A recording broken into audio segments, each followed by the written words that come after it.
కేసులు ఎవరి మీదైనా ఉండొచ్చు, కానీ ఆ కేసులు ఉన్నప్పుడు ఆ కేసులు తేల్చాల్సింది కోర్టులు. మీరు పలాని నేరం చేశారని మీరు చెప్పొచ్చు, చేయలేదు అని చెప్పి వాళ్ళు చెబుతారు. తేల్చాల్సింది కోర్టులు.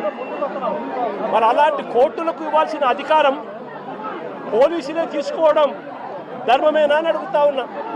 అంటే పోలీసులే అబాండాలు వేస్తారు, పోలీసులే జడ్జిమెంట్లు కూడా ఇస్తారు.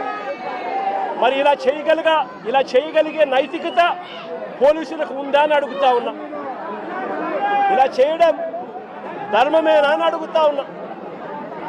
చంద్రబాబు నాయుడు గారి మీద ఇదే పోలీసులు చెప్పే లాజిక్కే, ఇదే సోషల్ మీడియాలో తెలుగుదేశం పార్టీకి సంబంధించిన వాళ్ళు దొంగ పోస్టులు పెడతా ఉన్న తీరునైతేనేమి, ఇదే ఈనాడు, ఆంధ్రజ్యోతి, టీవీ5 లాంటి మీడియాలు ఎల్లో మీడియాలు నడుపుతా ఉన్న కథనాలు అయితేనేమి, వీళ్ళ మీద కేసులున్నాయని నేను అడుగుతా ఉన్నా. ఇదే చంద్రబాబు నాయుడు మీద 24 కేసులున్నాయి.